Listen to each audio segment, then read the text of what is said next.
Hello, and welcome to the Wheel and Chill Show. We are back, but this episode's going to be a little bit of a weird episode. I don't know if you're ready for it. We're not going to be talking about the Wheel of Time today, except for to the extent that it relates to our discussion about The Lord of the Rings, The Rings of Power, episodes 1 and 2, that premiered last Thursday night. We're pivoting. Until we get more Wheel of Time content, we're just pivoting, just pivoting, just slightly. So I'm excited. Tavern's excited. Seems like Winespring's excited. We're all excited. But we first wanted to kind of tell you all why we want to watch this show in the first place, really, and what our relationship is with The Lord of the Rings generally, just to kind of like set a baseline. Like, why are we doing this, right? Klaus Olesen says, pivot. Oliver's ears loving it all. Random Noman, weird can be a low bar for this show. Thanks. But. And you know what? We're starting out so well with Agni, just like right out of the gate. Agni. He wants to be a part of it too. Okay, so I usually wait and introduce myself last. I'm going to introduce myself first this time because my relationship with the Lord of the Rings is long and storied. The Lord of the Rings, The Hobbit specifically, got me into fantasy in the first place in like 5th grade.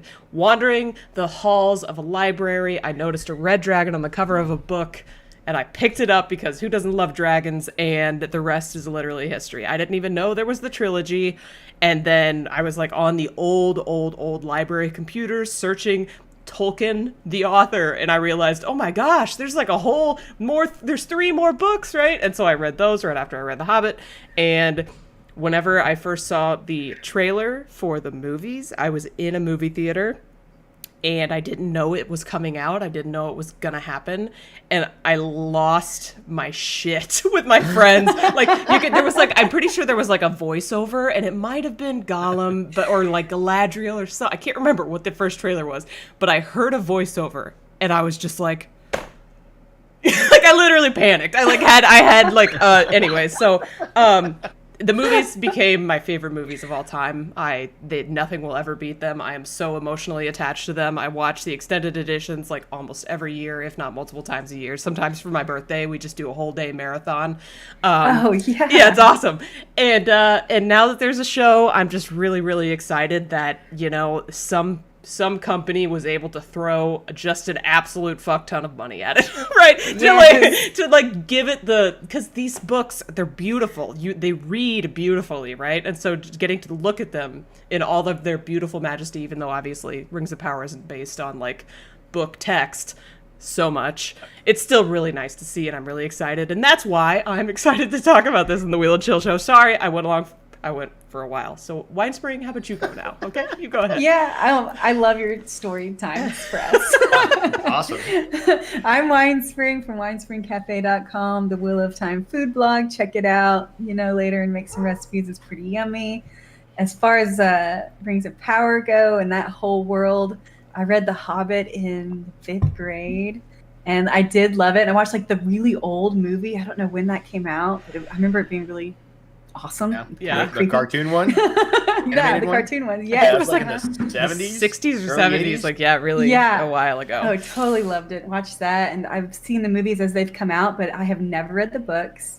I am not familiar with the lore. I am kind of just your average fan that is just kind of gobbling up all the beautiful things that they want to give me. So I'm happy it's out, and I can't wait to talk to you guys about it more. And really, I'm looking forward to being able to ask you some questions too that I have from watching that I just kind of assume you're going to know, Kritter, from everything you just said. Okay, we'll see. Black Tower, thanks for being in the chat. I appreciate the good luck. Yeah, if only they'd gotten their hands on the Silmarillion. I totally agree, even though I literally just read it for the first time last month. But yeah, absolutely. It had some good stuff in it. All right, Tavern, what's up with you in Lord of the Rings? Yeah, I saw the animated series when I was a child, and I thought that was really cool. And I asked one of my teachers about it. He goes, "Oh, it's based on books." And I was like, "What?" So I went and got The Hobbit from the library, read that. That was awesome. All right.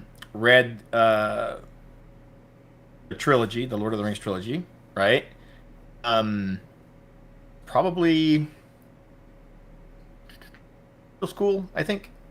Like that, I started reading it. Yeah. And then years later, after I graduated and stuff, I read it again. I'd known about the Silmarillion, and I hadn't read it, and so while I was in the military, when I first joined the military, I read it. It's never happening again. Like ever. I believe that. Never happening again. And yeah, I've just been a huge fan. I will be honest, my memory is because I mean I haven't read it in probably like 25, 30 years.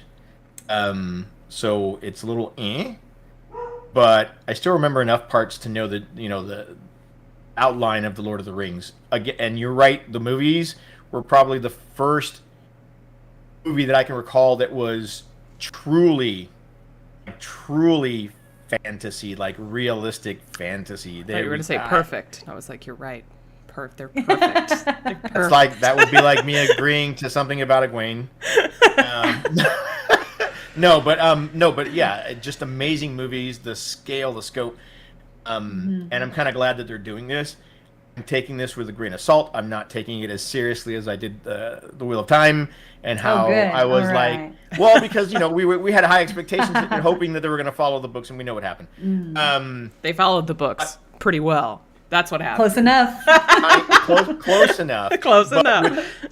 With this, like Kritter said, it's based on some kind of off of book writings, and some of the stuff in I think, was it in the indexes of the Silmarillion? Appendices of the Appendices, trilogy. yes. I think. Was it? I think, yeah. I don't think it's indexes the in the front, Silmarillion. appendices in the back. Yeah, They don't have anything from the Silmarillion. I'm pretty sure. Well, they've got the basic stuff. They got the basics. From Morgoth and all that stuff. Anyways, but yeah, that's it. Sorry. No, you're fine. I'm pretty sure I where I'm talked at. for like 20 minutes, and you're our stream has only been 9 minutes long. So. How did that happen? I know, it's incredible. Light Halcyon. Hopefully that was right. I might give Silmarillion a reread with the audiobook. So I tried to read it and like I don't even know how many times, because I was like, if I call myself a major Lord of the Rings fan, people are gonna ask, and I'm gonna have to say I failed. So finally, after trying the physical copy, I tried the audiobook, and I managed to get through the audiobook. But I tell you what, like, there were moments that I truly had to just be like, what the hell just happened? Like, literally, what did I just listen to? I completely spaced out. Like, it was it was a problem. Like, because I'm like Varen. If you're here for the first time, we are a Wheel of Time fan stream most of the time, and Varen is a woman who says that she doesn't like battles because she finds them boring, and I am kind of like that, right? My eyes glaze over a little bit whenever I'm reading battles, and by God, there's a lot of battles in the Silmarillion, but there were some really cool interpersonal stories that I liked a lot more, Beren and Luthien specifically. So if you want to just hop into the Silmarillion and avoid all the boring nonsense, you can skip chapters. Go to Of Beren and Luthien, go to Of Maeglin, and check those out, and kind of get a taste for like the old storytelling without having to like literally learn how Middle-earth was like reforged twice or whatever, because God, it was intense. But anyways, this is definitely the kind of shit that Professor Binns would teach at Hogwarts. Will F says Kritter did it out of spite. I did do it out of and also because Tavern and I made a bet that we both lived up to. Yes. We will be having a New Spring stream sometime, because Tavern has finally finished New Spring, which is the prequel to the Wheel of Time. I'm proud of myself. It only took 8 months. Proud of you too. 8 months plus like all the years that it's been published. Whatever. TP, help me out here. So we made a bet that I would do the Silmarillion before the show came out if he did New Spring, and we both did it, so yay for us. And yeah, the creation mythos is also amazing in the Silmarillion random gnomon. That's at the very, very beginning, so check that out too. Okay, guys, we're talking about the show. Like, what are we doing talking about the Silmarillion? Nobody wants to talk about that. I mean, that's not true, but All right, so we're going to go episode 1 to episode 2 in order. We got 2 episodes dropped on the same night, which was insane. I only got to watch 1 because we were kind of busy that night with our Michael Kramer and Kate Redding stream. Yeah. Just a little busy. Just a little busy. So let's get started. Like, Winespring, I'm going to put you on the spot, okay? Okay. What do you want to talk about from episode 1 first? I want to talk about Nori and the Stranger. Okay, Nori and the Stranger. I just want to jump right off into the that. bat. Let me right look. off the bat. Let me see what I can see. Here we go. We know who the stranger is, by the way. Oh yeah, we definitely know everything. We know everything. I love Nori so I have a lot much. of love for Nori. Yes, I think this photo of her is so sweet. I do too. Her curiosity and just Everything. leadership is amazing. Everything about this character is gorgeous and heartwarming, and just you just want to get the cheeks and They're like, it's whenever I was watching it, I was just like, these are the perfect pre-hobbits, right? Because they're Harfoots, but like they're not technically hobbits yet. And I saw somebody like ranting about how the hobbits weren't even around. I was like, you're right, they're not hobbits, not yet. So these are the pre-hobbits. These are the Harfoots, and they're so tinier. cute. They're just, Tinier Yeah, than they talk hobbits. about migrating a lot, so I guess that's what changes them from Harfoots to hobbits. Maybe they stop migrating. I expect feel like you to know I feel everything. like I'll say this multiple times. I am in fact not a Tolkien scholar, but I do know that hobbits do descend in some way from the Harfoots. So yeah, maybe they stop traveling and then slowly evolve. I don't know. Like, did we believe in did Tolkien believe in evolution? I'd like to think he did, but it's not canon. Definitely cute, right? Like blinded fool. I'm not gonna lie. I'm not sure about the whole evolution thing. I mean, he made the elves in one way, and they lived forever, so they didn't evolve. Hey, that's not okay. But to be fair, the elves did like intermarry with humans occasionally, and then we got like half elves like Elrond, and so there's like some growth. Okay, and Luthien was half Maya, which is like pretty awesome. So anyways, we don't know Luthien. That's not in the show anyway. So maybe I am a Tolkien scholar after all, because I'm just throwing out references. Oh my gosh. Light Halicon says they traveled, I think, until they settled in the Shire. So yeah, Winespring sounds like your prediction was correct. There you go. Right. So and they're also dangerous. That's what the human travelers said about them when they were walking by. They were like, "Oh, watch out for the Harfoots. They're dangerous." It's kind of interesting. Or they just really did a good job of like spreading propaganda so that no one would mess with them, like Because they don't seem dangerous. They seem like the don't. Tinkers to me a little bit. Yeah, but gnomes don't seem dangerous either. Till one bites you on the toe. Well, what happens I if a guess gnome that's a bites you good on the point. toe? I'm not gonna get into it. It's a private thing, but Okay. All right. Excellent. I want to hear. Yeah, I'm really curious, actually. Is that an actual thing, or did you just make it up? Tell me that. I don't know. Oh, wow. All right, so we'll Google it after that. You can Google it. What's the deal with those antlers? Asked Random Gnome. I don't know if we're ever going to see those dudes again, but I thought the same thing. They seem kind of heavy to me, honestly. The guys with the antlers. They looked cool. That's what they were. They just looked really cool. They did look cool. So here's I actually thought about this when I saw that, because I was like, okay, so did they hunt down something so large, right? Just one-on-one, which I seriously doubt. Or were they using it as a sort of pufferfish kind of thing, where they make themselves seem larger? Because you saw the wolves in episode that's 1. Smart. Yes. And you saw the wolves in episode Pufferfishing. 1. Oh my Yeah, gosh, pufferfishing. Tavern. That is brilliant. Like, they were That is literally, really that smart. is their version of wearing bells when you're walking through the woods that has bears in it. Yeah. Jeez. That was my thought, anyways. Okay. That's really smart. You know what? That's I love canon that. now, as far as I'm concerned. Okay, we're talking about Nori, though. Did you hear about Lord of the Rings pufferfishing?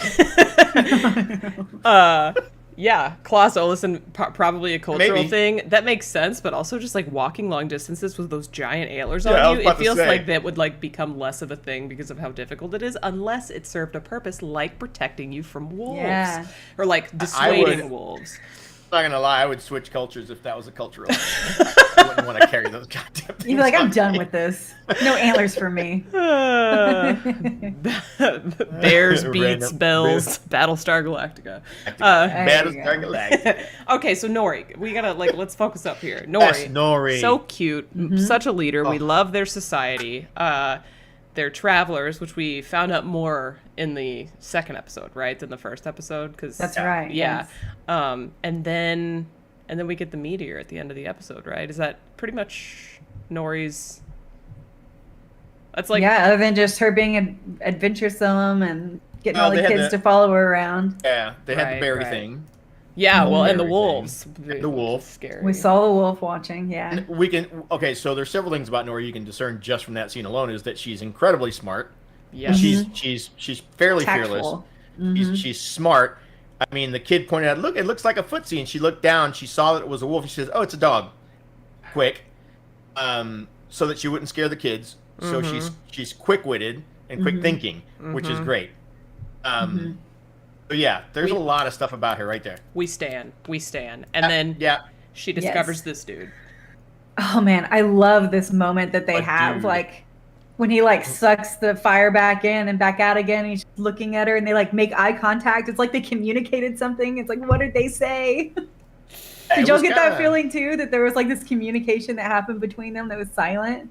Yeah, they did it through the eyes. I think there was the reflection of the fire, and they went from one eye to the other eye, and the reflections were similar, which was kind of cool. So that connected them that way. I thought it was pretty neat. That is neat. Nim Heathril in the Twitch chat says Bilbo has Harfoot blood. I believe you. Oh. That sounds really right, actually. I feel like maybe they said that in the movies. Maybe. Okay.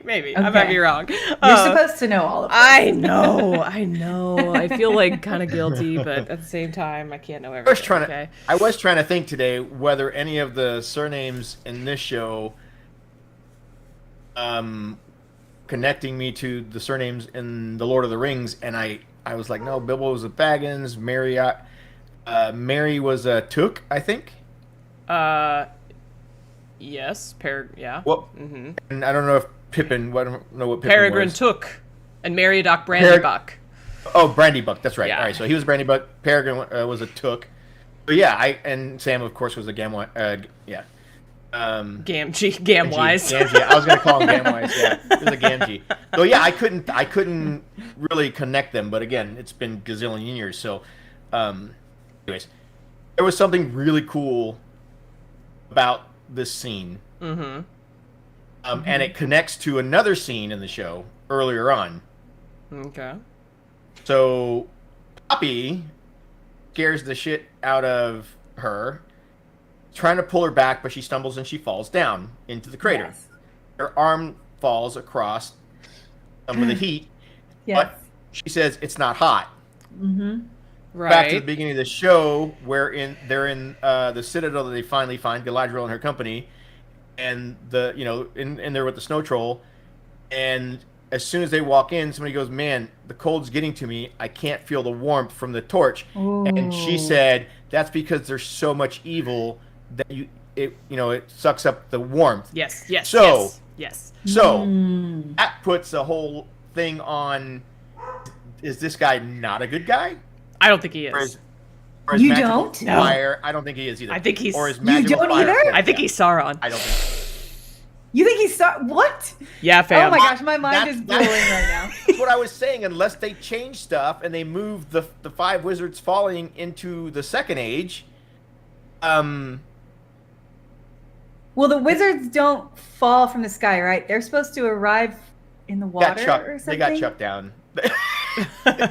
The wizards, then- I thought they came through the water. No?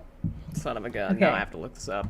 No, I actually literally read this part and already forgot it. want to say the terminology that I remember was like they're cast down or thrown down to aid, with wisdom for mankind or for the. This is Gandalf that we're talking about, right? Well, Gandalf, 105. Radagast, Sauron, and then the two blue wizards whose names I don't freaking remember.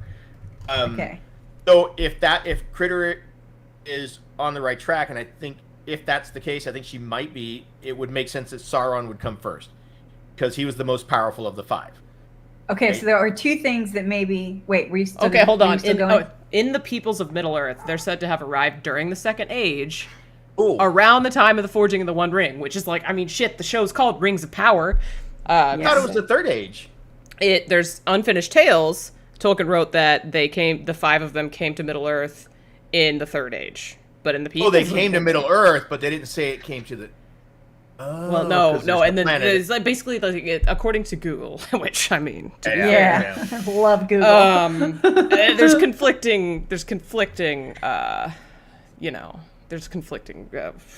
lore basically about it. Okay. Yeah. So. So all right, so then it makes complete sense to them. That's fine for me. Okay, there are 2 things that maybe make me think he could be bad. The first one is when he was drawing the line in the ground like so aggressively, and then Nori's dad's ankle broke at the same time that the stick broke. That seemed a little like, oh, that's not good. That shouldn't happen. And then when I think this is actually in episode 2, but he speaks to the fireflies, and then they all die. Mm-hmm. Well, also, like, think about it. Whenever he's doing all the... and a lot of people in the chat are saying, like, Sauron is an agent of Morgoth. Absolutely true. This means that basically whenever they came down or came out of the water or manifested or whatever, it doesn't mean that's when Sauron came, right? He was somebody different. He was separate from them. But to me, that means that he could easily have come down in a comet. Morgoth could have easily manifested him, or and like summoned him from wherever and brought him down. There was the one other thing that I was thinking of, while he was like channeling all of his magics, while the earth was like blowing around him and all that stuff, you heard the whispers. It's the same kind of whispers that you heard in the movies whenever like people were being corrupted. It's like this, snash kimbadu, they sound like evil. Like that's the taint. It's the taint. The taint. When he was magicking, when the earth was reacting to his presence, I got evil script noises. So that's another reason that I think he's a bad dude. Also, somebody in the chat said bad dudes don't kill good dudes don't kill fireflies. You're right. No, absolutely. So check this out. Same scene. Okay. They were trying. Okay, so they deliberately threw some red herrings into that scene. Okay. One. I saw translations for the 2 words that were that you could hear him speak when he was doing the whole thing, and one was for fire, and the other one was like ure or whatever for sacred, or maybe ure is fire. But anyways, it almost meant like sacred fire. We know that Gandalf, right, is keeper of the the flame of Urdu or whatever, all that stuff, which was cool. The other thing is when he was doing the whole thing, he grew. And things got darker, just like Gandalf did in Bilbo's house. Yeah. So that doesn't necessarily mean bad. No. But it's that power. So it's one of the things that the wizards do, because I think Saruman did it as well. When they confronted him at Isengard, he kind of tried to get big or whatever. Yeah. But anyways. But you can see Nori's eyes going up, and then when he finally comes down, eyes come back down, but they kind of hit it by him coming down and then kneeling, right? It was a very similar effect that they pulled, plus the loud voice and all that stuff. So I think they were trying to tell us wizard. They might have been trying to hide that maybe it was Gandalf, and I was like. That's what I thought. I totally thought we were all going to agree Gandalf. No, I love it. Okay, I have to go let my dog out, but first, before I go, I want to say that Neem Heathril in the Twitch chat scolded me for speaking in the dark tongue. They called me a took, so I'm ashamed. I'm sorry. All right, I'll be right back. You guys keep going. Yeah, you go. We'll keep going. Yeah, I mean, so you see the similarity from the movies, right, Winespring? Yeah. Tell me. Other thing was that.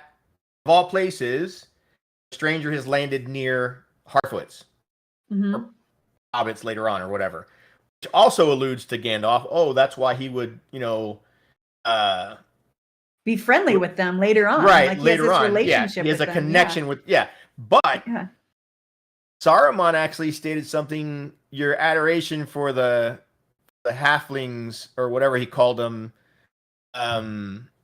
Or he basically looks down upon them.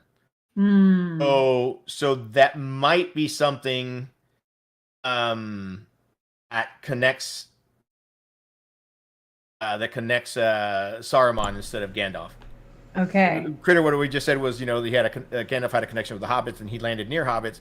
But Saruman actually mentioned in the books and in the movies that, you give them too much credit, or I don't understand your connection with the halflings, is what he calls them. Yeah. So he looks down on them. So it's kind of weird. I agree that the first time I saw the episode, I initially thought, like, oh, how cute would that be if, like, his first experience on Middle Earth involved Hobbit / Harfoots, right? Because that would make sense. Like, Gandalf being connected to them that would be a great explanation for that. So I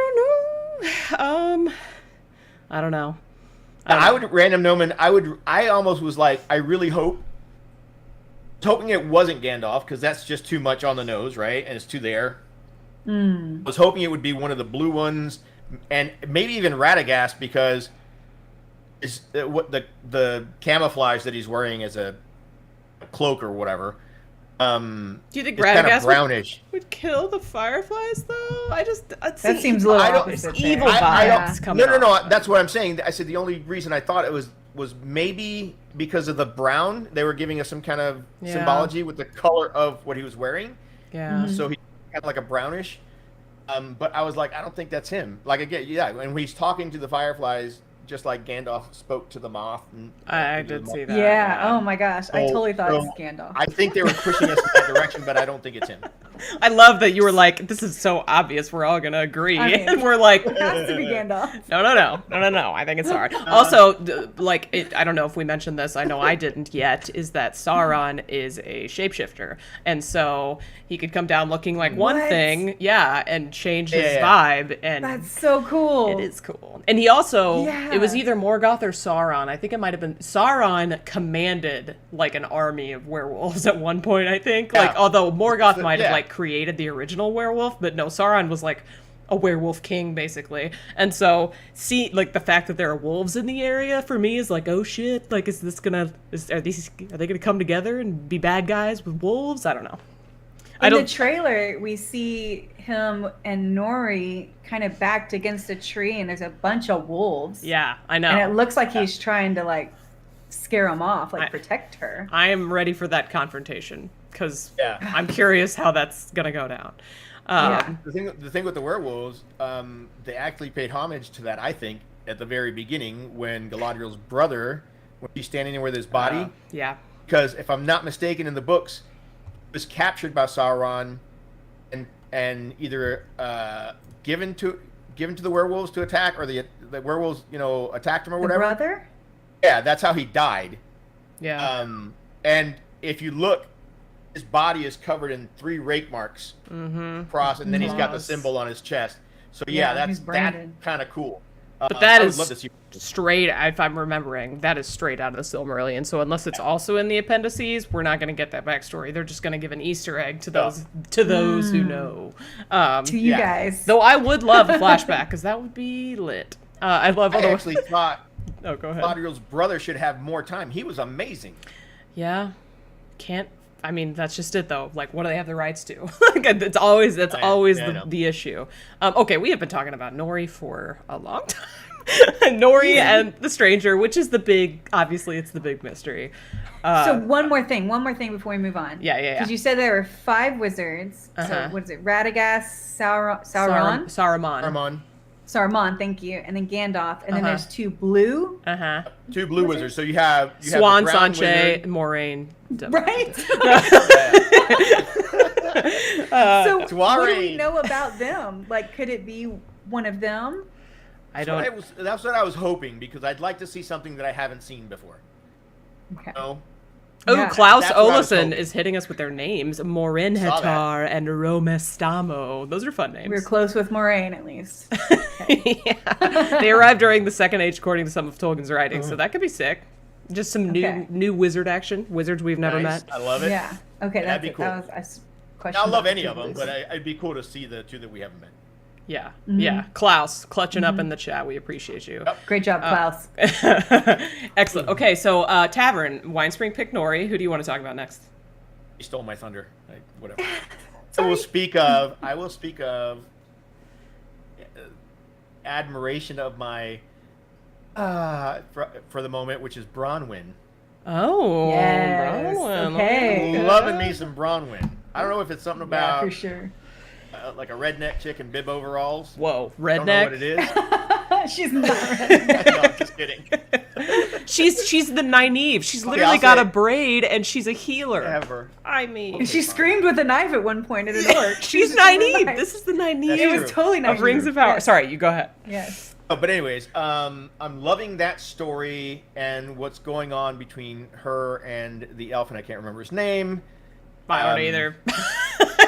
Wanna say it starts with an- Arundel. Arundel? Aaron, yeah, something like that. Anyways, Arunder. Something like that. I'm digging that whole part of the show between them. It's a very unique situation, but very familiar, right? You know, interracial, whatever. I like the way they're doing this. I like the story, the back story that they're going with the Southlands, how they were very strong with Morgoth, and so that's why the elves have been keeping an eye on them for so long. Mm-hmm. And of course, she's given birth to the Antichrist. Oh no. The little Theo? boy, Is that his whatever name? his ass clown is what I'm calling him. Yeah, he makes bad choices. Goes, oh, let me pick up this nasty looking piece of sword. Oh, it's sucking the blood out of my veins. This is cool. This is kid. great. I think He's we could an just call that. African. I think we could just call that Matt's dagger, and we can Yeah. call him Matt because we're gonna forget his Yeah. name, but he can just be the Matt in this. He needs And an ass whooping is what he needs. he, Yeah, the story between those two is going to be good. I like it. I enjoyed the a little sprinkle of lore that we got when the other elf was like, a pairing between elves and man has only been attempted twice and it ended in tragedy. And what's interesting is about the pairings between elves and men that we know about from Tolkien's works, none of them involve a female human. It's always the man is the human and the woman is the elf. So this is the first time this is happening. If you're living love for that they're giving thousands of that to us. years, you want to try something new. I mean, Oh yeah. my Up a gosh. notch is all I'm saying. All I'm saying is, like, I'm glad that, like, this is different. It's not just... Because it feels like, elves, they're just better. They're just better. So, like, it's all of these elven women kind of dating down. No longer. Like, now... Oh my now gosh. now we've got... I'm just saying, like, equality. Well, just... I don't want to be, like, racist, I don't but... think the humans would like to hear what you have to say right now. You're right, but like, if I could be something in the Lord of the Rings universe, I'm gonna be a freaking elf. Like, come on, like, who wouldn't? So I want to be a tree. I like the dwarfs. I don't know. I mean, that's fun. Oh, the dwarves. Oh, shut off. That's my... Anyway, no, but somebody said that Lesbian Nerdy was calling him Lan and Nynaeve, which... kind Oh, of works. Yeah. I like Kind of it. works. Yeah, it does. So far as, like, I love he their literally chemistry. he literally sits on, like, a border guard, like, kind of guarding these people. Anyways, it's Fighting the Blight. What used to be the Blight. gosh, all these parallels. If you're watching the show for the first time, you've never seen the Wheel of Time, you should watch it. Sorry, Winespring, you go ahead. Definitely watch The Wheel of Time. That's worth pausing for. So do we think that they had a child and that's Theo? No. No. I No? don't think they've gotten together yet. No. I Well, think he said, if they're "You're going the to." only kind touch I've known all my days in this land." Something Yeah, he said but before. he's just been nice to him. He also says, she says, "Speak true," and he says, "I've said it thousands of times, but never in words." So they've never actually, I don't think, interacted other than her being kind to him, I think. Because we never see Theo's ears either. They have definitely worked hard to keep those ears covered. that could be a reveal that we get. Also, like, I mean, there's a lot of ways they could go with that. Theo could be his son. Theo could be the spawn of Satan. Theo could be the result of little Nicky. like sexual assault because some of these humans are terrible, right? There's a lot of ways that Theo could just Well, they brought up the suck dad. or not suck. Oh, did they? I can't remember them bringing up the dad. They did bring up the dad when they were in the barn, right before right. he picked up the thing. The kid was like, he goes, "What about your father?" He was like, "I don't know," or whatever. He ran off. My dad left or something. Yeah. Well, right, but I mean that could easily be a he didn't story actually to leave. cover. Yeah. The other connection between these two is that she's a healer, so she knows about herbs and plants and whatnot. And his former profession before he came to Middle Earth was a grower, not a shower. So apparently he was a farmer of some sort, and she gives him seeds. So maybe that's how. Calm down, Kritter. I think I broke Kritter. I think so. I broke her. Come on back to us. You can do it. Yeah. Okay. What's the theory, Tavern? No. The theory is that's where their mutual interest came in. I think is by talking about plants and stuff, and that's where the admiration for each other. Yeah, grew they exchanged the seeds at the well, that kind of thing. Yeah. Okay. Fair. Sorry, I thought there was going to be like a different punchline somehow, but I guess you sprinkled the punchlines throughout. Okay. Let's see. We like this. I like to see the elven man dating a woman. It gives hope to all of us, just regular humans. And let's see what else. I guess like technically the plot progression from this storyline was the burning village, which we find out in episode 2 has like crazy creatures underground and crap, right? Like right. I think they're orcs. Yeah, I couldn't tell if it was like an orc or a goblin, right? Because the books have goblins. I don't know what the goblins look like. I think I read just somewhere that orc and goblin were the same thing.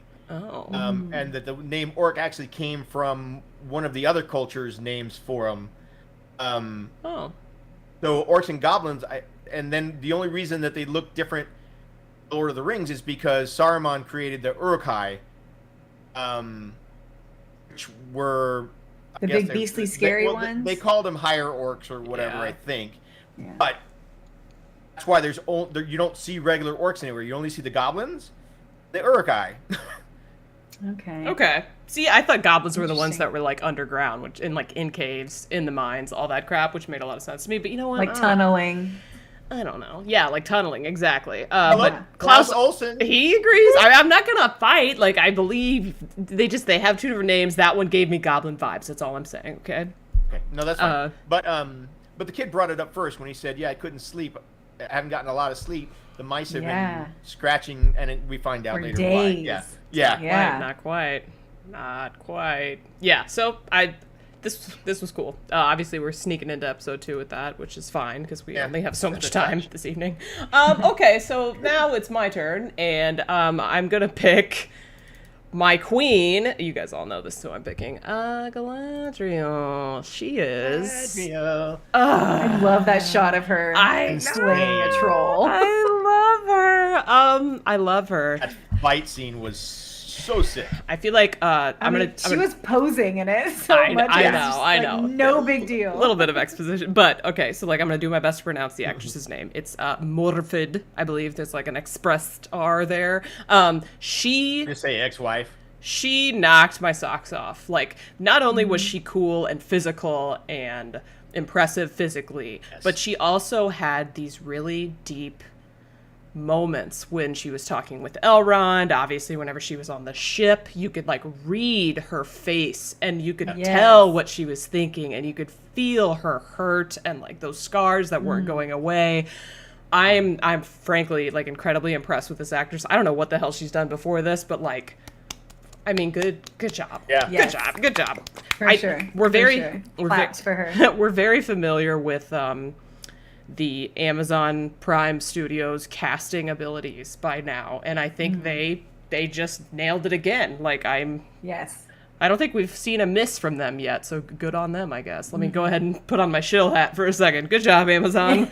I'm into it. Yeah, I'll wear it. Watch out. HBO's gonna get mad at you. Yeah, well, they're already mad at me, so whatever. Yeah, they're a little pissed at her right now. It's fine. Let's see. She was tough killing the troll, but the other elves were all chumps, says DK Moon. I mean, she is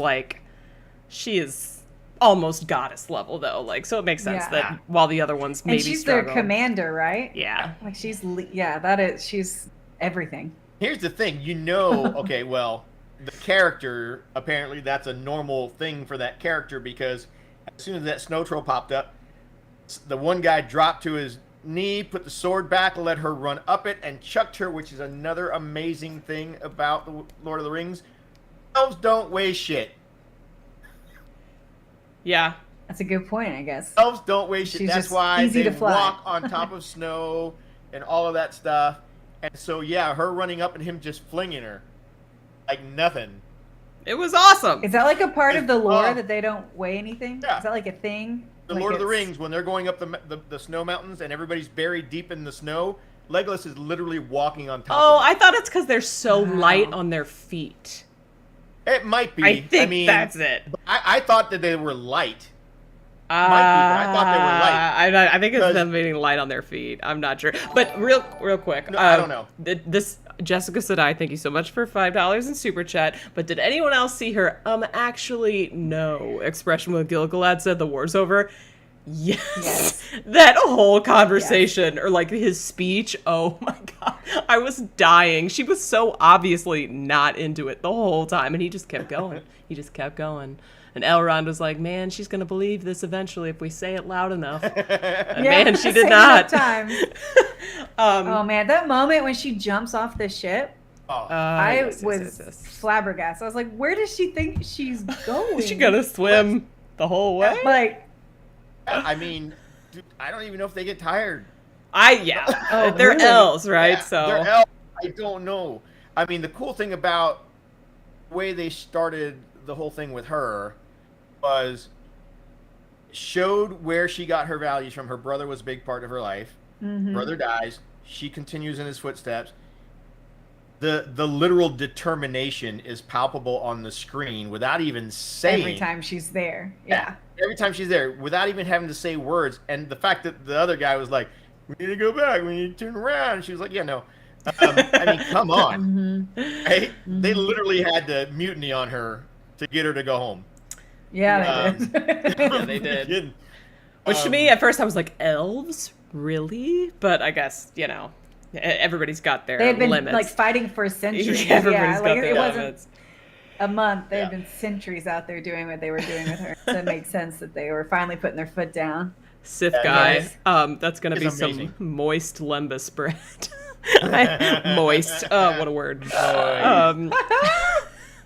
Yeah, that whole scene to me was like, for me, it was a little bit long, but also just kind of because it felt very like culty. Like I think I thought it was long because it made me so uncomfortable because they're all just like, join us. You know what I mean? That's the vibe I got. And I hated it. Like, obviously she was not buying it and I wasn't either. I was like, no, go back, finish your quest. Don't go with which obviously like going to the Undying Lands is probably amazing. She ended up going to the Undying Lands, but doing it in that way at that moment, I was just like, don't do it, girl. Like, don't do it. This is too weird. So, I mean, it was beautiful random moment, but it also had like cult vibes. It had, to me, super cult vibes. It had cult vibes, and I just didn't love it. Take all your protection off. Yes. Get rid of anything that you can protect yourself with. Yeah. Listen to the music. Sing along to a song that is said Go into the light. to be stuck in elves' memories that they'll automatically know it. Yeah, and she didn't. Oh, so is that what's happening with most of them that start singing kind of out of nowhere? It's like in their genes that they, or when they came over, who knows, but they actually mentioned that as you're crossing, you hear a song your mind will remember or something to that effect.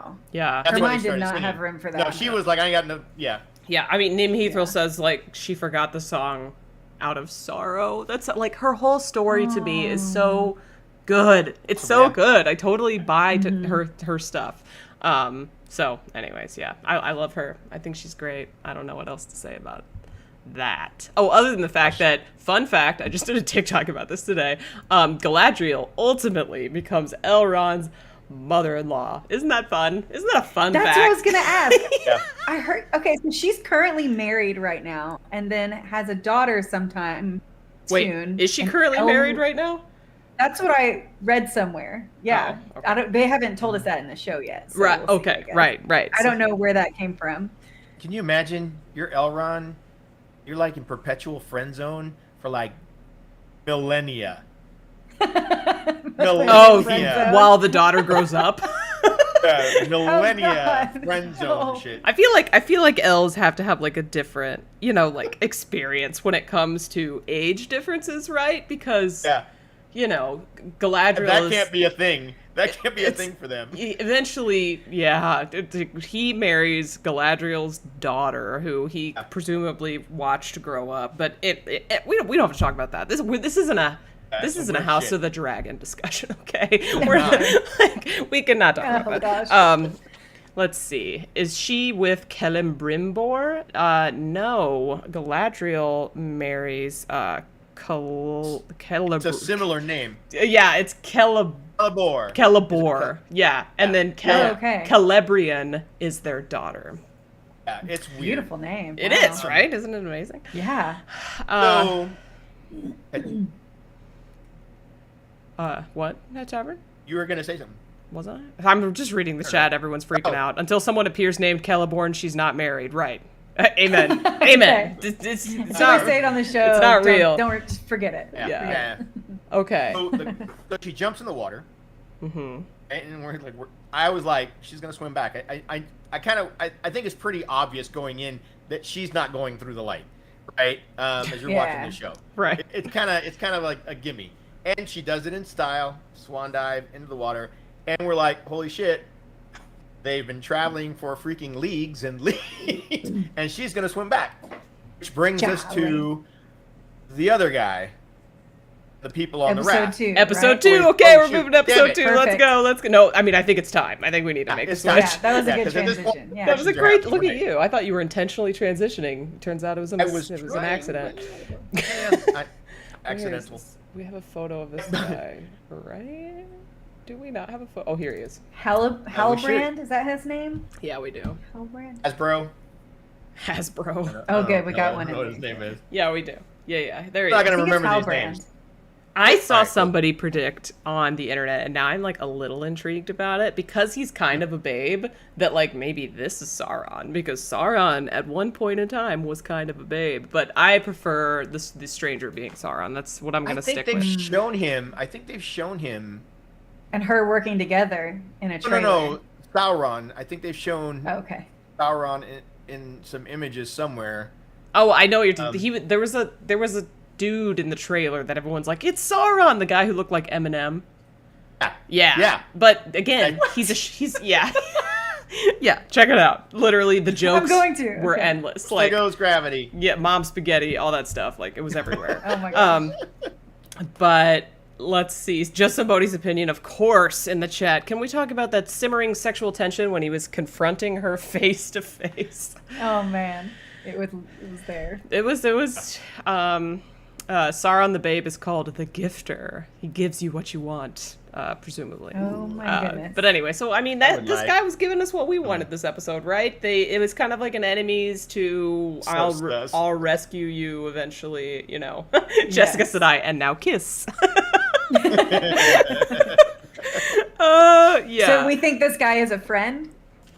I mean, or will become based on the trailer, that's the vibe. But we'll see. I don't know. They're not gonna give away like a betrayal, right? And so maybe she got him to like give away where he was from, which was like the Southlands. Yeah, the Southlands. And like they were being like attacked by the orcs, and it sounded like she was gonna go that direction. Yeah. So I think he's mentioning what Bronwyn and the elf Andrew or whatever his name is are dealing with. Right, with the orcs burning and attacking and whatnot. So that's the Southlands. That's the Southlands, right. Okay, cool. Oh, cool. Yeah. I actually have some behind-the-scenes info about that. I don't know if I want to... It's not really a spoiler. Yeah. This where the Southlands is, this age becomes Mordor. Just putting that out there. And so that's where Theo has the blade... Yes. Blood's all glowing, like going into it. So all that's happening right there. Right. Whoa. And they're digging all those tunnels underneath. So that and I don't know if that's happening during the time period of the show, but that's eventually where Mordor is in the Lord of the Rings. Cool. So this guy, This guy. I'm confused with him, right? Because until they said the name, I was like, it might be the Isildur line or at least the Gondor line, which I think may still be a thing. He might be Gondor because if the people in the Southlands are moving, what is it, east? I think east. Yeah, like east and south. Which east is where where the poison was, so they were going to head the other way. Yeah, so it would probably be like southish, which I think is it right where Mordor and Gondor are. I'd have to bust out the map. I'd have to break out the map. All I want to say though is Aldebaran in the chat says before door, and now that's what I'm gonna call it. The Southlands, aka before door. Before door. That chat wins. The chat's killing. You know what? I'm gonna do the emoji for that. Oh, that's too I love our live good. chat. It popped up on Winespring. That's okay. I like it. She was laughing, so it worked out. Anyways, so yeah, he's from the south. See, I thought the dudes who like came in the river were Southlanders, but were they or Southron, right? The Southrunners. I mean, in the Lord of the Rings? Yeah. Were they not from the south? Those were those were they the guys Easterlings? From the East. Easterlings. Yeah, that's the word for it. Yeah, Never mind. Easterlings. Yeah. I withdraw that statement. Forget I said anything. I promise. I'm fine. One does not simply sail to before door. It's so good. Okay, so like going forward, episode 3, presumably Galadriel's going to be on the road to before door with this guy. Yeah, because they're found on the raft by someone. We don't know who. Who hopefully is a friend, not a foe. Yeah, that's the other thing. Who's the second mystery person? I thought it was Loyal on his Sungwood boat. Seems plausible. Crossover! Listen, he was backlit and they had the same kind of hairstyle. Oh my gosh. Kind of. There. Okay, we do have the image of this random dude that we cannot even tell. The random dude. It looks like a nice or dudette. Can we sell? Isn't there like there's a logo of some kind on here? I can't really tell. There's a logo?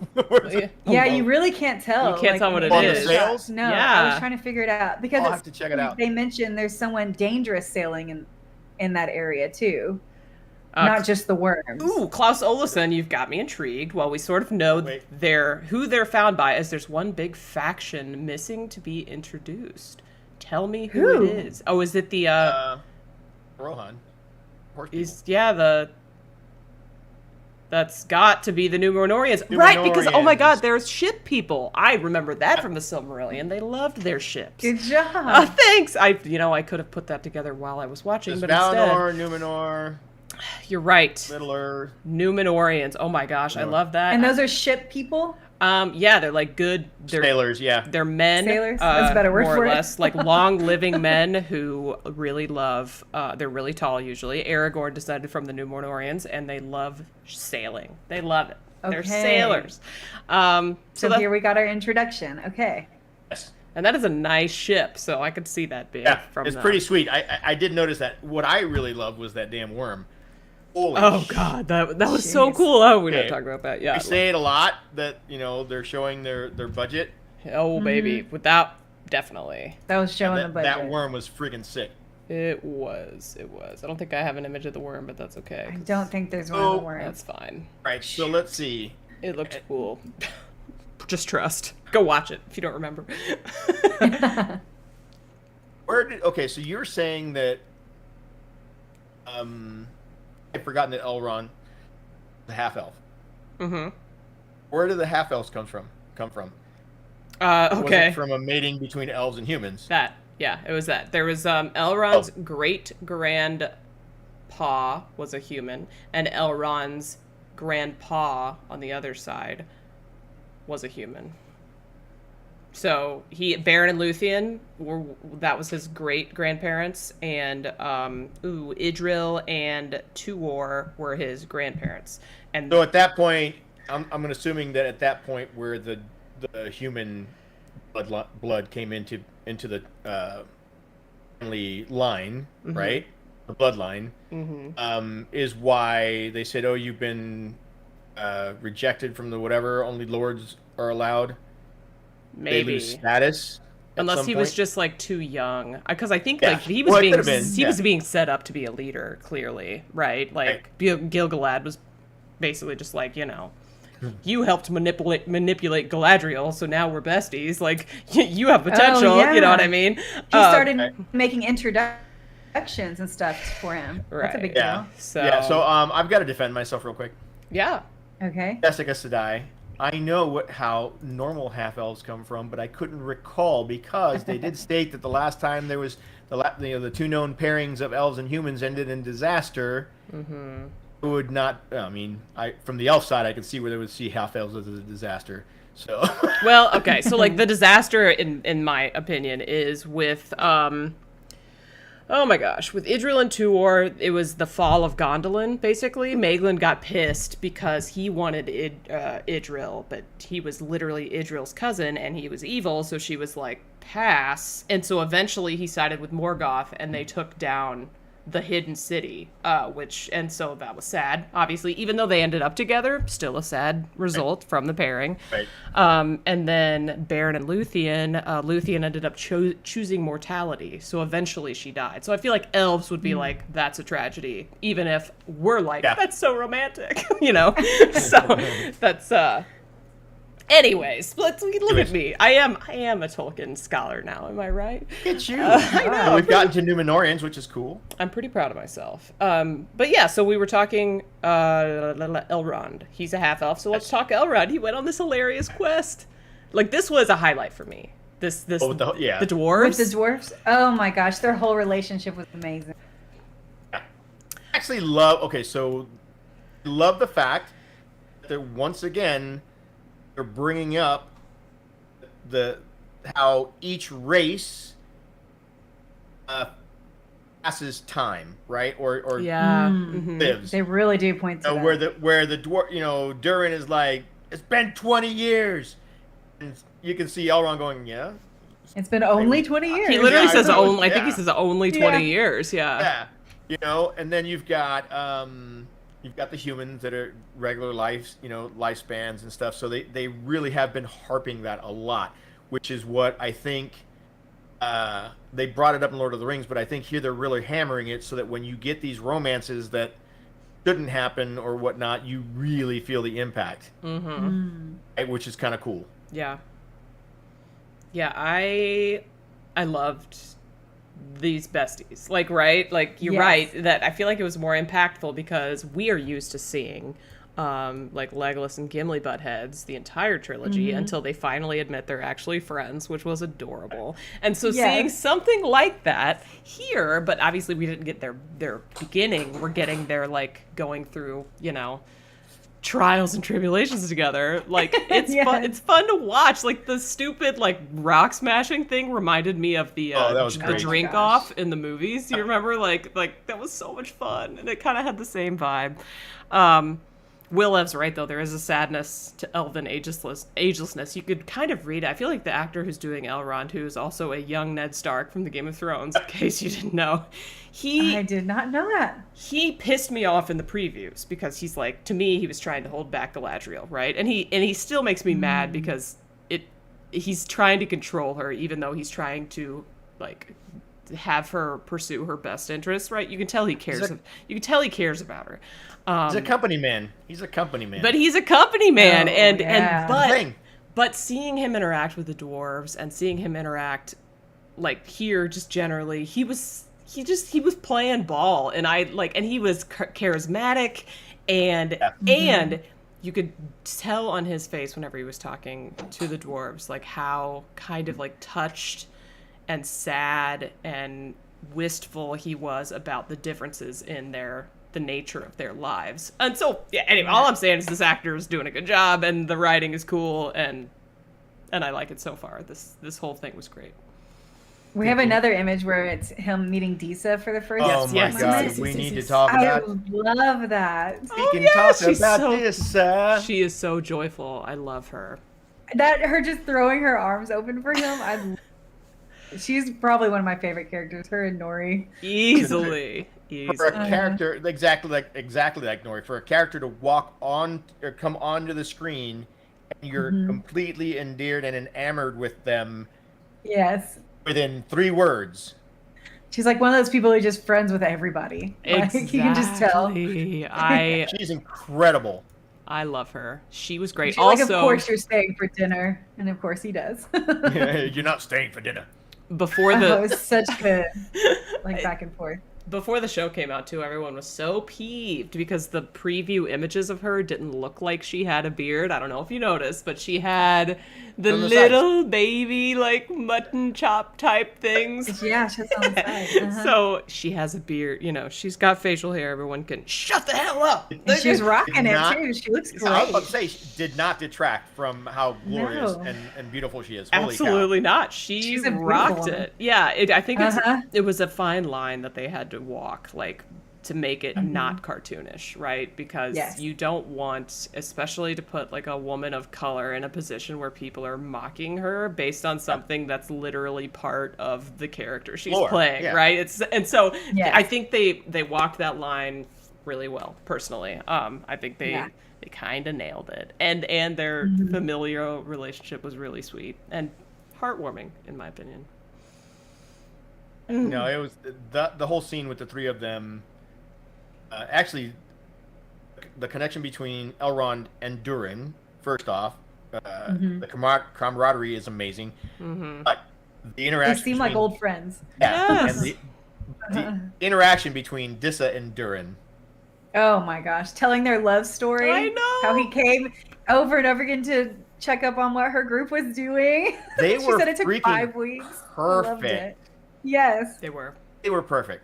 Well, and not to mention, like, it's cool how they kind of, like, weave, like, science almost into the magic. Like, I love whenever in a book, series, or fantasy, like, the magic it's just sort of, like, science that hasn't been explained yet. And whenever she was describing how they were singing to the mountains, it was essentially, like, they were using, like, echolocation or radar. Resonating with the mountains so they could tell where to, like, dig and where not to dig and stuff. And so I thought that was... It sounds so mystical. It sounds mystical, but you're literally like, but it's science, you know? So I thought that was cool. Also brought up the tree. Somebody brought up the tree that Elrond had given Durin. And their love has kept it alive.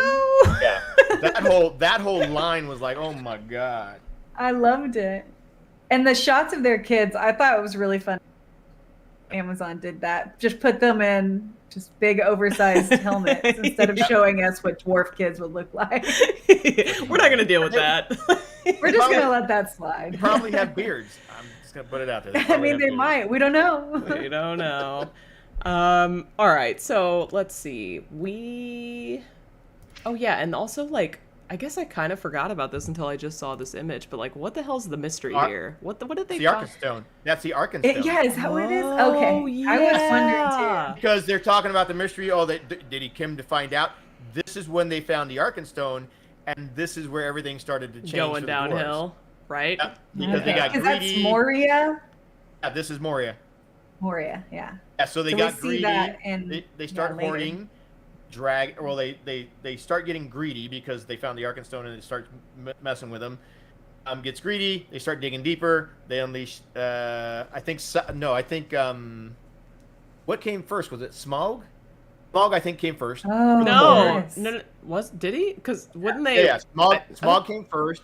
Then what's his face? I thought the Balrog wiped him out. Like, oh, that thing. That was the second. That was after they took.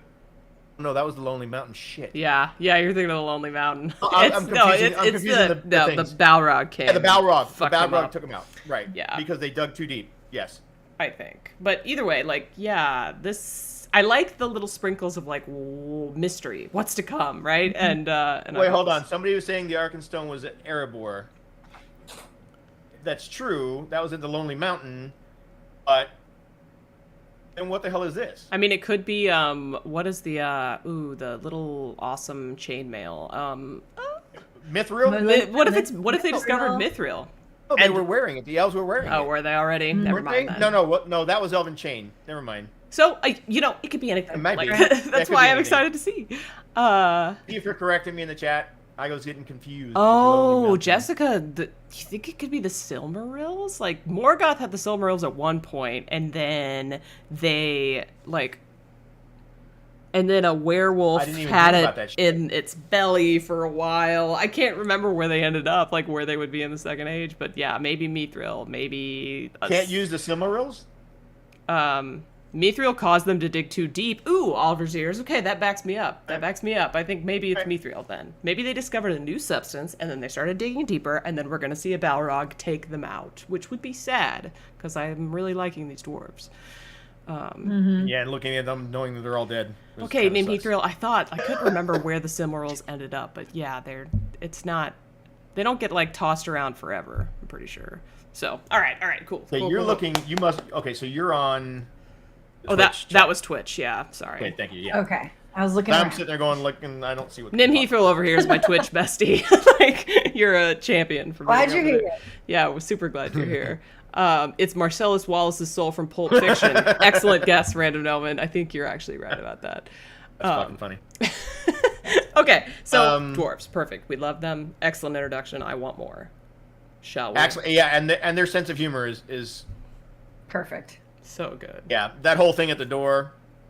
Oh. Oh God, that was so funny. It was like they were ready to say no. No, thank you. We've already got one. No, yeah. I was like, God damn. Yeah, that was fabulous. Okay, we gotta keep this moving. Also, did you notice that he emphasized the word friend whenever he was like, tell Durin or whatever his friend wants in, and I was like, speak friend and enter, right? But anyways, it made me think of that too. I thought it was a good callback. Thought that was a little bit of a callback, and I appreciated it. All right, so this was the like creepy part of the show. And we're back to Elf Boy. Yeah, I know what you're talking about. It's probably one of my favorite things. Yes. Oh. They did it twice in the show so far. That's where... What did they do? Where the background all of a sudden moves, and it was right in front of you all the time. They did it with the snow troll. You first see his fingers move off a rock. Yeah. Yes. And these are roots that come to life and just grab him. Yeah. Which is... creepy. I love that effect. Yep. Same. I was sitting here like, I saw this in the trailer. This is gonna be fine. And then when it happened, I was like, Yeah. Okay, let's go. Yeah, I was wondering if he was alive still after this, but then I saw the trailer. He's definitely alive. Definitely alive. Yeah. I don't know what's happening here. To Kritter and whoever's in the chat might know this. Okay. All right, so we've seen... I remember correctly, there was a couple of different factions of elves, right? So you had Galadriel's kind of faction.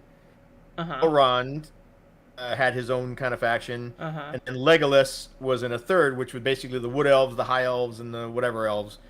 Okay, yeah. So... I always think of them as the Lothlorien elves, the wood elves, and the Rivendell elves. Right, so... That's just how I think of them. Looking at their armor, which kind of looks like tree bark and whatnot, I'm assuming that these guys end up being the wood elves. Not to mention that they're walking around with those bows going with their bows. Yeah. Yeah. Klaus Olesen agrees that he thinks he is a wood elf. So that's what I'm thinking. Yeah. Jessica said, how dumb am I to ask, is Khazad-dûm the same as Moria? I think that's what he visited was Khazad-dûm. Yeah. Okay. I'm pretty, yes.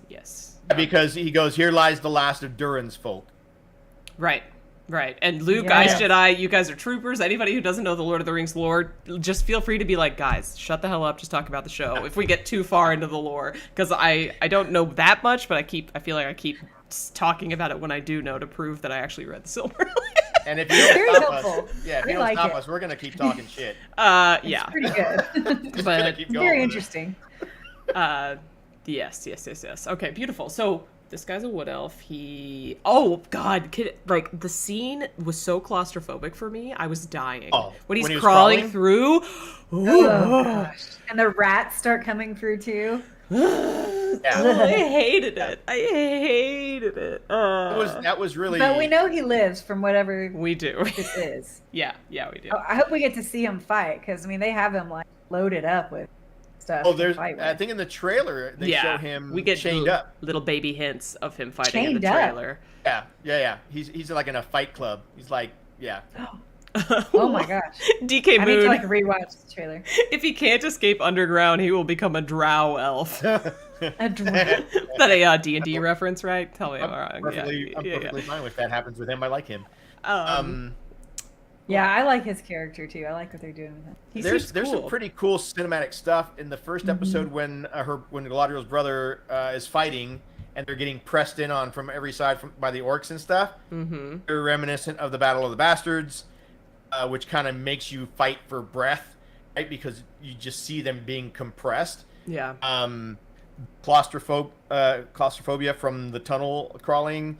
There's just all kinds of really cool cinematic stuff that they're doing. I agree. Also, that same scene that you were talking about, the big fight at the beginning, the battle, it reminded me a lot of the battle during the prologue of the first Lord of the Rings movie, Fellowship of the Ring, right? Because you see the arrow like fly by Elrond and it like blows his hair up, and then you like panning over all these people fighting. It's got really similar vibes, I think. Yeah, it's really cool. So yeah, I thought it was great. And so the elf guy, he's running through tunnels trying to keep up, and then good thing he wasn't even necessary because our girl just freaking slayed. Right? That was She's like, you need proof something's going on. I'm gonna bring it. You're telling me that's not a redneck, huh? Hey, I mean, I guess if she looks fierce, she came back with roadkill. If she took the time to behead it too. If she's a redneck, then I'm a redneck. Okay. That's fine. I love rednecks, and I think I am a redneck, so maybe she is a redneck. But no, I am. I mean, like literally, I could tell you, I've literally cleaned a squirrel before. I'm a redneck, so it's fine. But that's okay. Yeah. Well, also, I'm sorry. No, you're perfectly fine. The special effects on this freaking goblin. Mm-hmm. Yeah. The makeup. Oh my. Yeah, money again. It was practical effects. Yeah, I guess that's included in special effects. I was like, it's not like part of the reason the show is so good is that it's so much practical effects. Like it's not so much CGI. Obviously, they'll do it when they need to do it, like the ice troll or whatever. Yeah.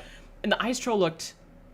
Like, as far as CGI goes, the ice troll looked freaking awesome, right? Like, I can usually be like, it's blurry, whatever, like, it's stupid, but that, never once was I like, oh, there's the moment that it, like, sucks, right? Like, it didn't happen.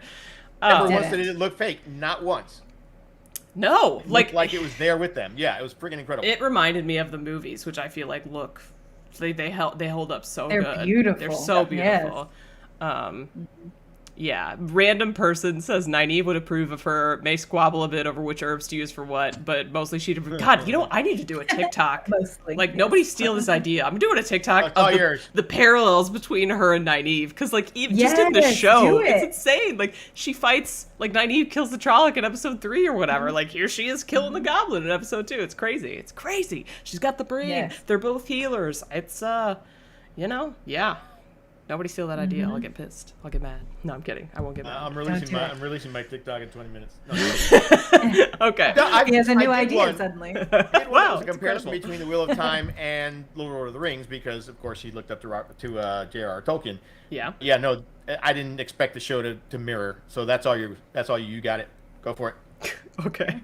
Yours. Will Ev, Amazon loving on practical effects is so good. Right. Let me put my shill hat back on. Like, thank you for taking the time and care with this show. All I ask is that you please take even more time and even more care with the Wheel of Time show. Please. Yes. Please. I know, and I deserve it. I understand that it's, Lord of the Rings is an existing property, therefore spending a bunch of money on it makes a lot of sense. But if you spend a lot of money on the Wheel of Time, you'll have 2 incredible fantasy properties. Who doesn't want 2 rather than 1? It would be crazy, wouldn't it? Bronwyn is a made-up character. Oh, really? Is she not in the books? That's what Light Blinded Fool was saying. I think he was talking about the elf, and I don't actually know. Oh, he said, yeah, she has powerful Nynaeve vibes. She's also a made up character. Oh. Okay, that makes sense. Yeah. So why not make her like Nynaeve then? Yeah. Yep. Yeah. Exactly. Just call her Nynaeve. You know what's funny? Yeah. From Nynaeve Amore. I should create a beef with like Don Marshall, the obscure Lord of the Rings facts guy, and be like, you know what? Will time had first? Nynaeve. And Lord of the Rings just happening. But yeah, Sith guy gonna need some gauntlets to box those elf ears. You're right. Oh, all right, so God, that fight would be epic. It would. We don't have so let's talk about this kid real quick, and then we'll finish up by talking about the stranger again, because I'll bookend with the stranger. It makes a lot of sense, right? Nice. We're gonna talk about little Nicky. Little Matt and Matt's dagger Matt. here. Yep. Yes. So gotta hit him with that too. Little Nicky, that's so old school. Gotta hit him with the Shadar Logoth dagger. So yeah, is this kid gonna be evil? So I saw somebody say on Twitter that they thought he was maybe gonna be the Witch King. Like the first ring wraith. He's gonna be one of the men that gets corrupted. I mean, oh my goodness. I don't actually know the backstory of those guys. Well, they were all lords or kings or something, weren't they? Mm-hmm. Yeah, but they were all rulers. If these guys migrate away, like, who's to say he can't? Yeah, who's voting for this little ass clown? Well, I'm just saying. I don't know. Anything. Who's putting him in office? Anywhere. I don't know. Bastard. I'm just saying it could be cool. If it would be cool. It. Actually, I'm really intrigued with where they're going with him. I don't recall him. If Bronwyn's made up, then he's made up, of course. So I'm really curious as to where they're going, because you see the broken sword drawing blood from him into it. Oh. You see twice now it has lit up for him. So it's either actually happening or he's just seeing it in his mind, right? Yeah. He's the only one seeing it, so I don't know that part yet. Yeah. It gives me like Palantir vibes, which I think I know are going to happen in the show at some point. I think they said they see the creation of them. It gives me very Palantir vibes, because like when Pippin looks into him, you see the eye and you see the whatever. Mm-hmm. Same kind of effect. Yeah. Mm-hmm. I don't know. You're not my dad, Aaron. This guy has me. He's intrigued. I hope he ends up being a good guy. I would hate to have Bronwyn see him go bad. And he was like defending her, right? And like it was kind of just like, I hope that kind of a thing, having like a single mom who's like maybe gonna date an elf, like that doesn't turn him bad. It makes him more tolerant. Let's hope. Let's all just hope. There we go. I burst that bubble. I mean, sure. Oh, you have to. I'm just saying, Bronwyn was from that other town. I know. And he said that other town was known for their loyalty. That's right. To Morgoth. So do you think they were strong? They were strong in that whole evil shit. So I mean, you might get one nice person out of it, but that little bastard, he needs to go. Oh, I thought you were suggesting. I thought you were suggesting Bronwyn was gonna be evil. No, I mean, be a twist. That'd be a twist, but I could see him. But I'm just saying that gene, right? That the elves mentioned twice. Mm-hmm. He's part of that gene or that bloodline. I would like to think that evil isn't genetic, but I can't. I can't say with absolute certainty that it's not. Welcome to the chat, Mistress Dovey. By the way, nice to have you here. Welcome. Hi, Mistress Dovey. Okay, so possibly evil kid, Bronwyn being an absolute badass, elf being incredibly claustrophobic. Okay, let's talk about the stranger one last time, and then we'll wrap up the stream. Holy fire! I don't speak Firefly. Oh man, that's such a cool shot. I'm just gonna tell you that's a T-shirt up on the store right now. I don't speak Firefly. That's why I brought it up. That's great. Thank you. You just share the link out. Yeah. Well, all of our socials, by the way, are in the description of this video on YouTube. And I haven't said this yet, but I should say it more often. If you haven't yet liked the video, please. It helps super, super a lot, and I really appreciate everybody who does it. I appreciate everybody in the chat, too, even if you forget. Light-blinded fool over here. I think he's just getting corrupted by the evil sword like the ring corrupts Frodo. That sounds like right to me. It's literally Matt's dagger, and as soon as dagger goes away, hopefully he goes back to normal and then kills a couple of princelings in a staff battle. But, like, who knows? Who knows what's gonna happen, right? Like, who knows? Did you see what Sith guy said? He said, blood remembers, and that sword is taking... I thought that was a pretty good observation. Nice. Also, and that's what I meant when I was talking about Pippin and the Palantir, is the corruption, and that's what that sword reminded me of, was the corruption happening. But yeah. Okay. Gotcha. Fireflies. Yeah. This goes to your point about science. Who the hell thinks of putting 100 fireflies in a fucking lantern? Hey. That's some scientific ass shit right Smart. there. Just, like, really? Yeah, they're not gonna burn down the village that way, you know? It's good. No, it's And brilliant. look how much light they're giving off. Yeah. So I know, smart. it's freaking brilliant. Yeah. No pun intended. So, like, okay, we kind of went over this already because we got a little excited, but, like, signs that this guy's evil. Fireflies die. When the wind is blowing around him and he's having his panic attack, you can hear the whispers of evil. You can hear the same kind of whispers that Frodo gets when he puts on the ring and all that stuff. Like if you didn't hear it, listen back because it's creepy. He had that like weird nuclear power suck in the thing and then go out, but I don't know if that feels feels more neutral to me. I don't think that's necessarily bad. What else did we have? I think that was just pointing to the fact that he was connected to the fire. Yeah. Oh, the cold fire. The cold fire. Yeah, it's evil. Fire. Yeah, that's what I was thinking of. That's right. Anything else that's like on the evil column? Because Winespring thinks he's not evil. So like, what? I do have something. There's still hope. Okay. Look for the picture in there called the eye. Oh, good point. Good one. Good point. Oh, that was a good find. Yeah. Yeah, but we've discussed this earlier, that we do believe it's one of the 5 wizards. We're just not sure which one. But this shot right here, right before the fires go out and it comes back up, as he's collapsing. Yeah. Look at that shot. That makes you think of the eye of... The eye of Sauron. Sauron, yeah, the eye of Sauron? Sauron, Okay. yeah. Literally. With the person in the middle. We talked about that not too long ago, seems remember? pretty intentional. Mm-hmm. It seems pretty intentional to me. Yeah. So, okay, that's an There's evil column. There's a lot of signs pointing to it. Widespring, hit us with the good column.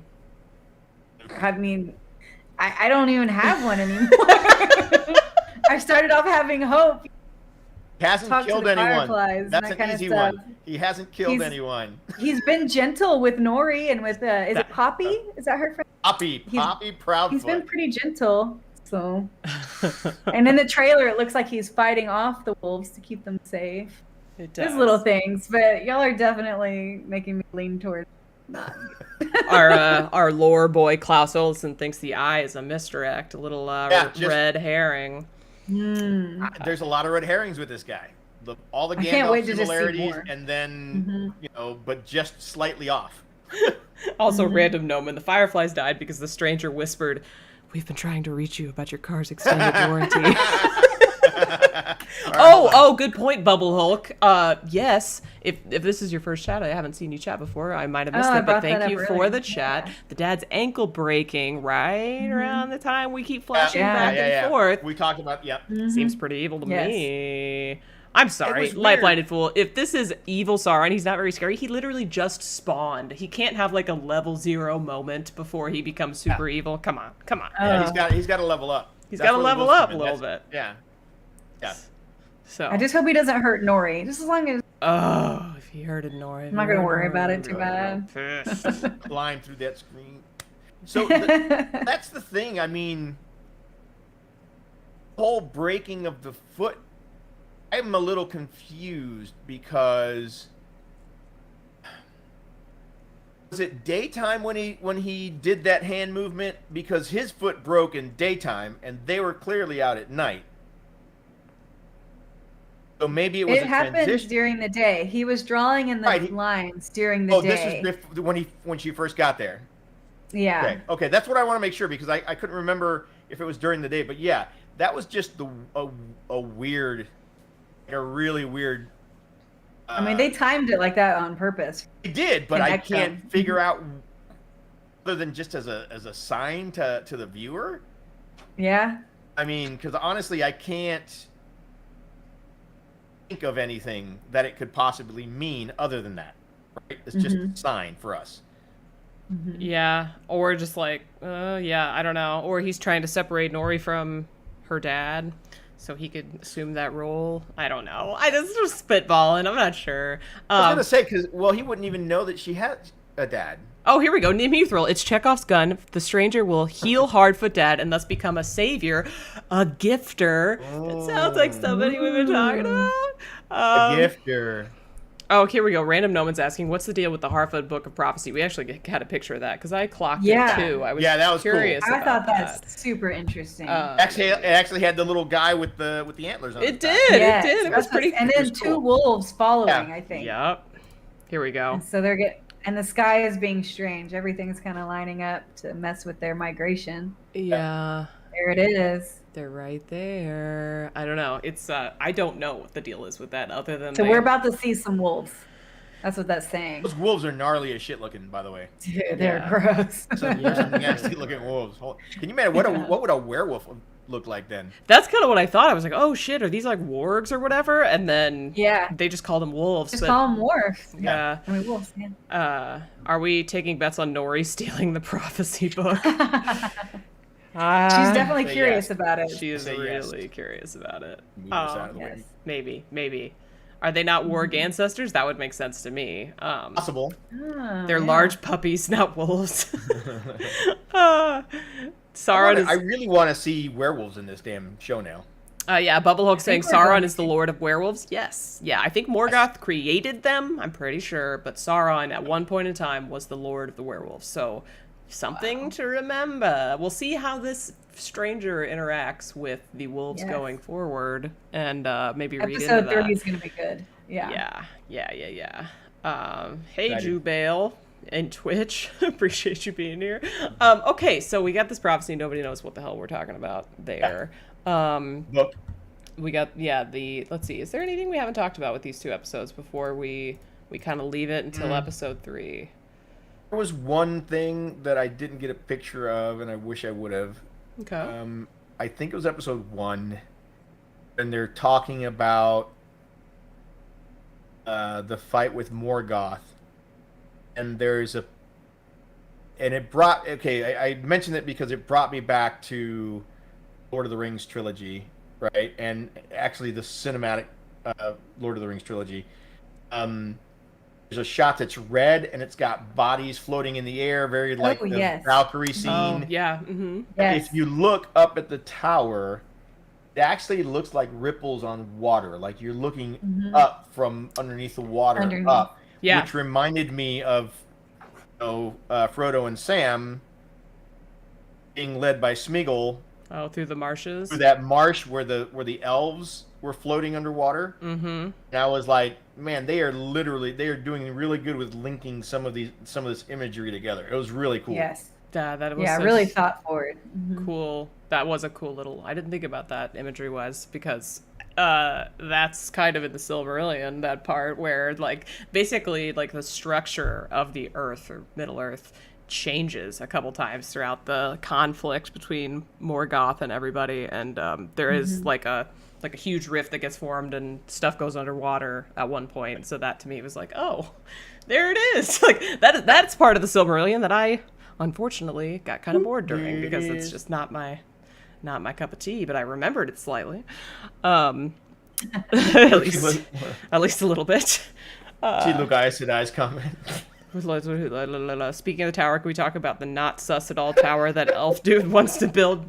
I don't know why. Yeah, with the huge forge in it, right? And is that going to be the forge that makes the Rings of Power? That's actually you see it in the Lord of the Rings movies. Isn't that the citadel where the Wraith King comes out of? The forges of whatever. Oh man. Isn't it that place? Oh my gosh. Okay, I'm gonna Or go. I'm similar to it? gonna look this up. I don't know if they would be allowed to use the same imagery, but like, remember this, and then I will look for the second tower. Let's see. Okay. 2 towers. What are we talking about? 2 towers. What the hell's the tower's name? Somebody help me out. Yes, Amazon Minas Morgul. Morgul. Now Thank they you. Thank you. Thank you. Thank you. Thank you. Thank you. Thank you. Good job. It's. I don't know. It's if right they out, would be able right to next to where Frodo's, Samwise, and open a new tab. Meagle go up that weird ladder to baby. head up to the spider. It's got a similar. there it is. It's got a similar looking like stature. You know, like when you think about it. Let's flip back and forth. Or wait, did I exit? No, I did. Okay, so keep that in mind. And then it's similar. Like, hold on, I gotta scoot this up. You see the top? See, it's like it's got the bottom. I don't know. I don't know. So what is that other image of? That's from the movies. That's from the That's movies. Minas Morgul, where, and I'm not mistaken, they say something about it being the forges of something. Oh. They pumped out a lot of stuff out of that keep or castle or whatever. Light blinded full. Wait, they both look kind of like the White Tower from the Wheel of Time show, which you can see behind me. That's another thing to throw at the LOTR guys. It's true. Wow, you guys really copied. Although the movies did come out before the Wheel of Time's version of the White Tower came, or the show version of the White Tower came out. Celebrimbor was compensating for something. That's random. They'd forge a bunch of rings in the Horn of Valir, says DK Moon. I'm so Another happy. good crossover. You guys laughed at me when I said that in Middle Earth and Randland were on the same place. Connected. I'm not going to dispute it anymore. You guys laughed at me. Let's see. The One Ring was forged in secret, but the 9 and 7 weren't, and Sauron had to teach Celebrimbor the method. Right. So this, yeah, we'll just have to wait and see on this one. The tower, though, in some is incredibly sus. I think we can all of us knowing that Celebrimbor ends up making the rings of power that like corrupt the, like that are used to attempt to corrupt the leaders. It's yeah, we'll see where this goes. Oh, and the fact that this show is called Rings of Power. Like we can all see what's happening here. Heading in a certain direction. I'm supposed to keep it clean, right? I'm not supposed to go back into the gutter. Right? You can do whatever you. I'm not the boss of you. I'm not. Say okay, so I'm just saying this tower looks a little phallic to me. He made rings in them, so would they be considered phallic rings? I'm not gonna say modern version of it. I'm not gonna say the modern version of it. That's where I'm going. You're welcome. The you went all the way there. Celebrimbor, the creator of the first ring. Okay, yeah, let's maybe. It's compensated for a lot. Yeah, Jessica said it's like the Titanic. Wonder what will happen. I totally agree, Willa. They should hide Watt props in the Rings of Power just for fun. Oh, wouldn't that be so fun? Yeah, it would. And Jewel Bale in the Twitch chat says, in lore, there's a lot more than 1, 3, 7, and 9 rings, but those others were of lesser import. Actually, I went to Lord of the Rings themed trivia a couple weeks ago. My team won. Of course you did. My team won. Of course they did. But the question was how many rings of power were forged, and they did the answer being like 20 or whatever, 21, and or no, it was 20, but like my husband's sitting there and he's like, there were actually more than that. but they didn't. But we went with the more common knowledge answer, and we ended up getting it right. But I see you though. I see you, Jubale, and I believe you. So, okay, guys. Like, is this it? Any more things we want to talk about before we sign off for the evening? I feel like this was a great stream, and I wasn't sure how much we would have to talk about. And we talked about a lot. We talked about it all. Okay, last question. Yeah. It was random nomen or what Tolkien do you want to be, or which one would you actually be? It was a question for us to answer. Which Tolkien race? Is that what you asked? Race. Mm-hmm. Would we want to be, or which one would we actually be? Well, elves. I already said. Like, I would want to be the elves, for sure. 100%. Absolutely. What about you, Winespring? Hobbit, for sure. Oh, you would be such a great hobbit. That's so I would good. love being a hobbit. I love that. Tavern, it's on you. I would want to be a wizard. That's a good being choice. able to learn and learn and learn and learn. But I'd probably be just a straight up human. Oh, nothing special. I mean, what I want to be and what I no. I would rather be a wizard. What I would probably end up being would be a human. Gotcha. Random gnome. Elrond, what are we doing? Celebrimbor, building an evil tower. Elrond, what? Celebrimbor, normal tower. Normal tower. Normal tower. Yeah, I would like to think that I would be an elf. Like, I would like to think that's what I would end up being, like, personality-wise. I can see it. But then part of me's like, God damn it, Kritter, you're a dwarf. But no, I think I'm an elf. Like, I think I'm an elf. I think I like to think of myself as an elf. But I can see it. I can see you as an elf. What faction? What faction of what kind of hobbit would you be? What kind of elf would you be? And then I guess for humans I would be either Gondor, Rohan, or East. Oh God, I would be a wood elf because have you seen Thranduil? Oh, hold on, let me pull up an image. That was an easy choice because if I could pursue Legolas's dad, that's what I'm gonna do. Oh my gosh. Sorry, I'm being a creep, but it's true. He's like the absolute babe of the Lord of the Rings. There's no disputing that. God, I gotta find a good one. I would just be from the Shire. I would just be a normal hobbit from the Shire. That's making awesome. bread. Okay, so all right, cool. There he is. Anyways, that's Thranduil. Oh, gotcha. Yeah, from the movies. The reason you want to be an elf. Okay. No, that's not true. But I would be a wood elf also because like I confessed to you all earlier that I've literally skinned a squirrel. I grew up in the wilderness, like in the country. Like I love the woods. You know, if I could build a like luxury home, I would build something up in like the mountains and trees, like like a tree house type house. Like that would be if like the house in Twilight, if you're familiar, it's in the middle of like a huge wooded area. That's what I would live there. And so yeah, I think I'd be a really mixing it up this time. Oh yeah, let's talk about Twilight crossovers. Okay, sorry, I've been focused on Thranduil. So you said Shire. You said Wood Elf. The Wood Elves, yeah. Probably end up being Gondor. I mean, it's a toss-up between Rohan and Gondor because one, I love horses, and I've ridden quite a lot. But I'm very military-minded, and I think that suits Gondor more. Yeah. Oh yeah. So I'm gonna say Gondor. Nice. That was a good question, Random Noman. Very nice. Really good question. Sith Guys just says Lee Pace. Like, yeah, that's all really. Oh, and Light Halcyon or Halcyon says Snack Duel. Snack Duel. For Thranduil, he's Snack Duel. Duel. Anyways, okay. It's a beautiful word. It's incredible. The words that the chat has come up with are just lovely. They're the best. I love our chat. What was it? Before door? Yeah, before door. Before door. Okay. I think that's going to be it. We're going to call it. Random Gnome Tavern is from Florida, so the Southlands. Fair enough. I'd go see what Tom Bombadil is doing. An interesting choice. Oh I want to see him so bad. Choice. Maybe that's who the stranger is. I thought about that too, but I was like, they wouldn't do that.